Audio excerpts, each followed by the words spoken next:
ناظرین آداب، 11 اگست 2022 مطابق 12 محرم کے عہد نامہ وائس ایڈیشن میں آپ کا خیر مقدم ہے۔ میں ہوں موسی رضا اور آپ سماعت فرمانے جا رہے ہیں عہد نامہ میں شہ اہم خبروں کے خاص حصے۔ بہار میں ایک بار پھر نتیش کمار کی قیادت میں نئی حکومت تشکیل دینے کے بعد آگے کی سرگرمیاں بھی شروع ہو گئی ہیں۔ وزیر اعلیٰ نتیش کمار اور نائب وزیر اعلیٰ تیجسوی یادو کی حلف برداری کے بعد کابینہ کی پہلی میٹنگ بھی منعقد ہو چکی ہے۔ اس کابینہ کی میٹنگ میں فیصلہ لیا گیا ہے کہ آئندہ 24 اگست کو اسمبلی کا خصوصی اجلاس بلایا جائے گا۔ اب بہار میں مہا گٹھ بندھن کی حکومت تشکیل پا چکی ہے، جس میں RJD، جنتا دل یو، کانگریس، ہندوستانی عوام مورچہ یعنی ہم اور بایاں محاذ پارٹی شامل ہے۔ قابل ذکر یہ ہے کہ RJD لیڈر تیجسوی یادو نے بہار کے نائب وزیر اعلیٰ عہدے کا حلف لینے کے بعد ہی ایک بڑا اعلان کر دیا ہے۔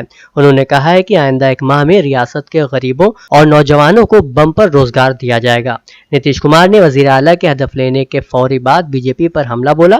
انہوں نے کہا کہ کچھ لوگوں کا خیال تھا کہ اپوزیشن ختم ہو جائے گا، لیکن اب ہم بھی اپوزیشن میں ہیں۔ اتنا ہی نہیں، نتیش کمار نے بغیر نام لیے وزیر اعظم پر بھی نشانہ سادھا۔ صدر دروپدی مرمو نے جسٹس ادے امیش للت کو ہندوستان کا اگلا چیف جسٹس مقرر کیا ہے۔ چیف جسٹس این وی رمنا 26 اگست کو ریٹائر ہو جائیں گے۔ جسٹس للت 27 اگست کو حلف لیں گے۔ جسٹس للت کی تقرری سے متعلق اطلاع بدھ کو مرکزی وزارت قانون و انصاف کے محکمہ انصاف کی طرف سے جاری کردہ ایک نوٹیفیکیشن میں دی گئی۔ بنگلورو میں چامراج پیٹ پولیس نے وشو سناتن پریشد کے صدر بھاسکرن کے خلاف سماج میں فرقہ وارانہ اختلافات پیدا کرنے والا بیان جاری کرنے پر مقدمہ درج کیا ہے۔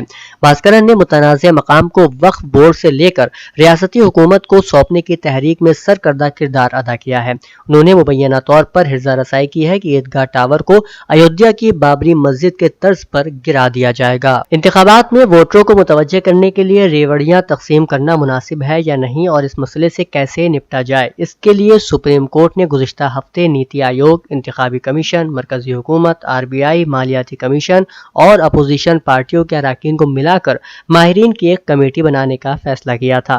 اس کے لیے سپریم کورٹ نے سبھی فریقین اور اس معاملے میں عرضی داخل کرنے والوں کو ایک ہفتے میں اپنا مشورہ عدالت کے سامنے رکھنے کو کہا تھا۔ عدالت کا کہنا تھا کہ یہ کمیٹی طے کرے گی کہ مفت کی انتخابی ریوڑیوں کے مسئلے کو کیسے باضابطہ بنایا جائے۔ عدالت نے یہ حکم اشونی اپادھیائے کی عرضی پر دیا تھا۔ اب معاملے کی سماعت آج یعنی 11 اگست کو کی جائے گی۔ سپریم کورٹ نے بدھ کو بھارتیہ جنتا پارٹی کی معطل لیڈر نپور شرما کو راحت دے دی ہے، جنہیں پیغمبر اسلام صلی اللہ علیہ وآلہ وسلم کے بارے میں قابل اعتراض تبصرہ کرنے کے لیے کئی ریاستوں میں مجرمانہ الزامات کا سامنا ہے۔ مقدمات کو دہلی منتقل کرنے کے لیے ان کی درخواست بدھ کو قبول کر لی گئی ہے۔ بینچ نے واضح کیا ہے کہ BJP کے سابق ترجمان نپور کے خلاف درج مقدمات کی جانچ دہلی پولیس کے intelligent fusion and strategic operations یعنی IFSO سے کی جائے گی۔ اس معاملے میں اگر ضرورت پڑی تو دہلی پولیس اپنی دوسری شاخوں سے بھی مدد لے سکتی ہے۔ بینچ نے عرضی گزار کو دہلی ہائی کورٹ میں FIR کو منسوخ کرنے یا دیگر راحت کی درخواست دائر کرنے کی بھی اجازت دی ہے۔ بینچ نے یہ حکم پیغمبر اسلام تنازعہ سے متعلق معاملات میں نپور کی نئی عرضی پر سماعت کرتے ہوئے دیا ہے۔ عہدنامہ میں شائع ضلع کی خبروں کے مطابق ٹانڈا امبیڈکر نگر میں یوم عاشور عقیدت و احترام اور مذہبی رواداری کے ساتھ منایا گیا۔ اس موقع پر نواسہ رسول صلی اللہ تعالیٰ علیہ وآلہ وسلم، جگر گوشہ بطول حضرت امام حسین علیہ السلام اور شہداء کربلا کو خراج عقیدت پیش کرنے کے لیے 10ویں محرم الحرام کا مرکزی جلوس راجہ صاحب کے تعزیے کی قیادت میں برآمد ہوا، جو اپنے قدیمی راستوں سے ہوتا ہوا سالار گڑھ پہنچ کر اختتام پذیر ہو گیا۔ اس موقع پر عزاداروں نے ماتم، نوحہ خوانی اور زنجیر زنی کر کے کربلا والوں سے اپنی عقیدت کا اظہار کیا اور خانوادہ رسول صلی اللہ تعالیٰ علیہ وآلہ وسلم کو پرسہ دیا۔ رائے بریلی میں امام بارگاہ جواد حسین مرحوم سے انجمن سجادیہ کے زیر نگرانی جلوس عاشورہ نکالا گیا، جس میں عزادار جلوس میں ننگے پیر ماتم کرتے ہوئے کہاروں کا اڈا گلاب روڈ سے ہوتے ہوئے ٹاؤن ہال پہنچے۔ امام بارگاہوں سے تعزیہ جلوس میں شامل ہوتے گئے۔ بچوں نے زنجیری ماتم بھی کیا۔ کربلا میں بے کفن شہید امام حسین علیہ السلام کی یاد میں تعزیے کو یا حسین الوداع کی صداؤں کے درمیان نم آنکھوں سے سپرد خاک کیا گیا۔ امروہہ میں ایام عزا کے پہلے عشرے کا اختتام یوم عاشورہ پر ہوا۔ شب گزشتہ مجلس شام غریبہ ہوئی، جس میں بڑی تعداد میں لوگوں لوگوں نے حصہ لیا اور شہیدان کربلا اور اسیران کربلا کو یاد کیا۔ گزشتہ دن صبح سویرے سے ہی مجالس عزا تربتوں کی تدفین اور مخصوص اعمال عاشورہ کا اہتمام ہونے لگا تھا۔ شہر میں یوم عاشورہ کی مرکزی مجلس محلہ دربار شاہ ولایت کے عزا خانے میں منعقد ہوئی۔ ہم شکل پیغمبر کا ماتم کے عنوان سے یہ مرکزی مجلس گزشتہ 31 برس سے اسی عزا خانہ میں نہایت عقیدت اور ولولہ انگیز جذبات کے ساتھ منعقد کی جا رہی ہے۔ اس مجلس میں خاص طور سے نوجوان پیش رہتے ہیں۔ مجلس کے بعد نوجوان خونی ماتم کا نذرانہ جناب علی اکبر کے حضور پیش کرتے ہیں۔ اسلام ایک لازوال اور ابدی پیغام ہدایت ہے۔ اسلام نے اپنے متبعین میں جذبہ جہاد کو اجاگر کیا ہے۔ شہادت ہی ایک ایسی ڈگری ہے جس کے حصول کے بعد جنت میں داخلہ یقینی ہو جاتا ہے۔ مذکورہ خیالات کا اظہار زید پور کی جامع مسجد میں 55ویں جلسہ شہدائے اسلام سے خطاب کرتے ہوئے مولانا جہانگیر عالم قاسمی نے کیا۔ انہوں نے کہا کہ ہم نے سیاسی، سماجی اور معاشی اعتبار سے اپنے آپ کو مختلف خانوں میں تقسیم کر رکھا ہے، جبکہ ضرورت اس چیز کی ہے کہ ہم تعلیمی میدان میں پیش رفت کریں۔ مولانا محمد اسجد ندوی ناظم تعلیمات مدرسہ جامعہ عربیہ نور العلوم نے کہا کہ مقصد جتنا اعلیٰ ہوگا اسی قدر انسان کو قربانی بھی دینا ہوگی۔ جلسے کا اختتام مولانا جہانگیر عالم قاسمی کی دعا پر ہوا۔ اعظم گڑھ ضلع سے گرفتار دہشت گرد صباح الدین اعظمی کے بارے میں ATS کی تحقیقات سے پتہ چلا ہے کہ صباح الدین ISIS کی بھرتی کرنے والے ابو عمر سے براہ راست رابطے میں تھا۔ اس کے ذریعے وہ ابو بکر الشامی کے رابطے میں آیا اور IED بنانے کی تربیت لی۔ اس نے سوشل میڈیا ایپ کے ذریعے ہینڈ گرینیڈ بم وغیرہ بنانے کی تربیت بھی لی۔ صباح الدین نے RSS کے نام سے ایک میل ID بنائی اور اس سے فیس بک اکاؤنٹ بنایا تاکہ RSS کے ارکان کو نشانہ بنایا جا سکے۔ اسے پوچھ گچھ کے لیے ATS ہیڈ کوارٹر لایا گیا اور اس کے موبائل فون کے ڈیٹا کی تلاشی بھی لی گئی، جس میں اس بات کی تصدیق کی گئی کہ صباح الدین اعظمی ٹیلی گرام چینل لشکر میڈیا کے ذریعے مسلم نوجوانوں کا برین واش کرتا تھا۔ اتر پردیش کے وزیر اعلیٰ یوگی آدتیہ ناتھ نے بدھ کو BS6 سیریز کی 150 نئی بسوں کو ہری جھنڈی دکھائی۔ ساتھ ہی انہوں نے driving training testing institute, automated driving testing track اور دیگر پروجیکٹوں کا افتتاح بھی کیا۔ اس موقع پر اپنے خطاب میں انہوں نے کہا کہ بس خدمات ہمارے عام شہریوں کے سفر کا بنیادی ذریعہ ہیں۔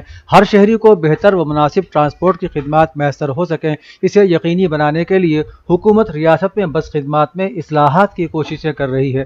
انہوں نے یہ بھی اعلان کیا کہ ریاستی حکومت جلد ہی 60 سال سے زیادہ عمر والی خواتین کی بس سروس کو مفت کرنے جا رہی ہے۔ خواتین کی سیکورٹی کو حکومت کی اولین ترجیح قرار دیتے ہوئے انہوں نے کہا کہ رکشا بندھن سے بہتر اور کوئی موقع نہیں ہو سکتا جب ان 150 بسوں کو ہری جھنڈی دکھائی جائے۔ سیدنا حضرت حسین رضی اللہ تعالیٰ عنہ کی ذات والا صفات ایمان و تقوی، توکل، حق پرستی، صداقت و استقامت، صبر و شکر، ہمت و جرت، اعلاء کلمت الحق کی طلب، اظہار و قربانی، بے باکی، بے خوفی اور شوق شہادت جیسی خصوصیات کا پیکر تھی۔ آپ کی شخصیت کے تعمیر و تشکیل میں تمام انسانوں کے لیے کامل و مکمل نمونہ یعنی رسول اکرم صلی اللہ علیہ وآلہ وسلم کی تعلیم و تربیت کا بھرپور اثر ملتا ہے۔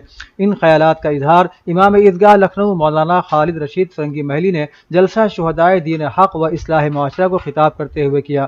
انہوں نے کہا کہ مسلمان اچھی طرح جانتا ہے کہ نبی کریم صلی اللہ علیہ وسلم کے نواسے حضرت امام حسین علیہ السلام نے دین کی بنیادی چیزوں میں جب تبدیلی ہونے لگی تو اس کی نشاندہی کے لیے اپنا سب کچھ لٹا دیا۔ یہی وجہ ہے کہ حضرت حسین رضی اللہ تعالی عنہ حق کی علامت بن کر ابھرے۔ ملک 75ویں یوم آزادی کے موقع پر حکومت ہند نے آزادی کا امرت مہوتسو منانے کا اعلان کیا ہے۔ آزادی کے اس خاص جشن کے تحت مرکزی اور ریاستی حکومتوں کے علاوہ کئی تنظیمیں بھی مختلف تقریبات کا انعقاد کر رہی ہیں۔ ہر گھر ترنگا مہم چلانے والی برسر اقتدار جماعت بھارتیہ جنتا پارٹی نے بھی اس مہم کے تحت مسلمانوں کو ترنگا لہرانے کے لیے بیدار کرنے کا فیصلہ کیا ہے۔ BJP کا اقلیتی شعبہ 12 اگست سے ہر گھر ترنگا مہم کے تحت مسلم خاندانوں کے درمیان پہنچے گا اور ان سے اس مہم میں شامل ہونے کی اپیل کرے گا۔ دراصل BJP 2024 کے عام انتخابات کے حوالے سے مسلمانوں کو مائل کرنے کی کوشش کر رہی ہے اور ہر گھر ترنگا مہم کے تحت اس حکمت عملی پر کام شروع کرنے کی تیاری بھی کر رہی ہے۔ پروفیسر رمیش دیکشت نے مرکز برائے objective research and development Lucknow میں جنوبی ایشیا اور جنوب مشرقی ایشیا میں جمہوریت کے ارتقاء اور چیلنجز پر ایک اہم لیکچر دیا۔ انہوں نے زور دے کر کہا کہ یہ پورے جنوبی ایشیا اور اس کے آس پاس کے خطے کے لیے افسوسناک ہے کہ جہاں یورپی استعمار سے آزادی حاصل کرنے کے ایک عشرے کے اندر برما میں آنگ سان، ہندوستان میں مہاتما گاندھی، پاکستان میں لیاقت علی خان اور سیلون میں بندرا نائک کے قتل ہوئے۔ انہوں نے مزید کہا کہ جمہوریت نے نئی آزاد ریاستوں میں دنیا بھر میں حکمرانی کے نظام کی ایک شکل کے طور پر قبولیت حاصل کر لی تھی، لیکن پچھلی صدی کے 60 کی دہائی کے اوائل میں جمہوریت کی اصطلاح کی نئی تعبیریں آنے لگیں۔ ان سب کے درمیان ہماری ہندوستانی جمہوریت زندہ رہی اور پھولی پھلی، لیکن آج جہاں بھی چیلنجز اتنے ہی سنگین ہیں۔ بی ایس پی سپریمو مایاوتی نے بھی آزادی کی 75ویں سالگرہ کے موقع پر حکومت ہند کی ہر گھر ترنگا مہم کی حمایت کی ہے۔ انہوں نے مہم کی حمایت میں ایک ٹویٹ کیا اور کہا کہ لوگوں کو اس موقع پر ملک کی آزادی کے لیے اپنی خوشی کا اظہار کرنا چاہیے۔ بی ایس پی سپریمو مایاوتی نے ایک ٹویٹ میں لکھا کہ ہندوستانی ترنگا جھنڈا سب کو ملک کے فخر کی یاد دلاتا ہے اور ہر کام کرنے والا ہندوستانی اپنی روزی روٹی کی وجہ سے بھلے ہی اسے انجام نہ دے سکے، لیکن وہ قومی پرچم کا ہمیشہ دل سے احترام کرتا ہے۔ اودھنامہ کے جہانما صفحے کے مطابق بدترین مالیاتی بدحالی کے شکار ملک سری لنکا میں آئی ایم ایف سے قرض کی قسط کی وصولی سے پہلے سارا بوجھ عوام پر ڈال دیا گیا ہے۔ خسارے میں جانے والے سری لنکا کی کمپنی سیلون الیکٹریسٹی بورڈ نے کہا ہے کہ حکومتی ریگولیٹر نے $616 ملین کے جمع شدہ نقصانات کی تلافی کے لیے بجلی کے ٹیرف میں 9 برسوں میں پہلی مرتبہ تاریخی اضافہ کیا ہے۔ دوسری جانب حکومتی حکام نے موقف اختیار کیا ہے کہ بجلی کی کمپنی نے ٹیرف میں 800% اضافے کی سفارش کی تھی، لیکن ریگولیٹری نے اسے زیادہ سے زیادہ 264% تک محدود کر دیا۔ سری لنکا کی بجلی کمپنی نے کہا ہے کہ ہم اپنے تھرمل جنریٹرز کے لیے تیل خریدنے سے قاصر ہیں، جس کی وجہ سے ملک بھر میں بجلی کی طویل لوڈ شیڈنگ پر مجبور ہیں۔ نیو یارک ٹائمز اخبار نے کہا ہے کہ روس کے ذریعے ایرانی خیام سیٹلائٹ کی لانچنگ دونوں ممالک کے درمیان تعاون بڑھانے کی واضح علامت ہے اور یہ مسئلہ مغرب اور ناجائز صہیونی ریاست کی پریشانی کا باعث بن سکتا ہے۔ امریکی میڈیا نے قازقستان کے بائیکونور بیس سے ایرانی خیام سیٹلائٹ کے کامیاب لانچ کا حوالہ دیتے ہوئے کہا کہ ایک روسی میزائل نے منگل کے روز ایرانی نگرانی کرنے والے سیٹلائٹ کو زمین کے مدار میں چھوڑا اور تجزیہ کاروں کے مطابق یہ سیٹلائٹ ایران کی معلومات جمع کرنے کی صلاحیت کو بڑھاتا ہے، جو روس اور ایران کے درمیان تعلقات کو فروغ دینے کی واضح علامت ہے۔ چین نے تائیوان پر قبضے کی صورت میں وہاں اپنی فوج یا منتظمین نہ بھیجنے کا وعدہ واپس لے لیا ہے، جو چینی صدر کی طرف سے اس سے پہلے کی گئی خود مختاری کی پیشکش کے برعکس کم خود مختاری دینے کا اشارہ ہے۔ رپورٹ کے مطابق خود مختار تائیوان پر اپنے موقع پر چین کا نیا وائٹ پیپر جزیرے کے قریب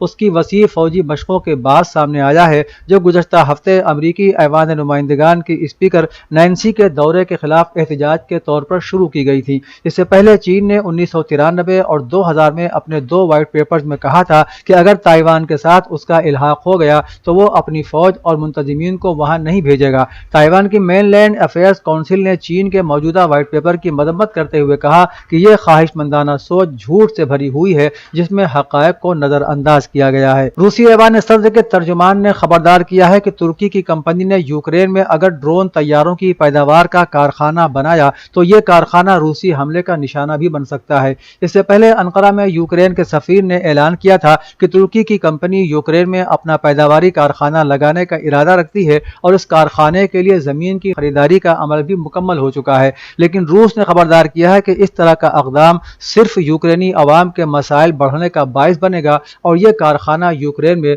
روسی اہداف میں بھی شمار ہوگا۔ غیر ملکی میڈیا کے مطابق نیو میکسیکو میں 2 پاکستانیوں اور 2 افغان مسلمانوں کو قتل کرنے والے شخص کو گرفتار کر لیا گیا ہے۔ امریکی پولیس حکام کی جانب سے جاری بیان میں کہا گیا ہے کہ 51 سالہ محمد سید کو 2 پاکستانیوں سمیت 4 مسلمانوں کو قتل کرنے کے الزام میں گرفتار کر لیا گیا ہے۔ ملزم کا تعلق افغانستان سے ہے۔ ملزم کے گھر پر چھاپہ مار کر شواہد بھی برآمد کر لیے گئے ہیں۔ گرفتاری مسلم کمیونٹی کی مدد سے کی گئی۔ ملزم مجرمانہ ریکارڈ کا حامل ہے اور گھریلو تشدد کے واقعات میں بھی ملوث رہا ہے۔ امریکی ریاست نیو میکسیکو میں الگ الگ واقعات میں 2 پاکستانیوں سمیت 4 مسلمانوں کو قتل کر دیا گیا تھا۔ اودھنامہ میں شائع خبریں اور مضامین کو مکمل طور پر پڑھنے کے لیے www.awadhnama.com پر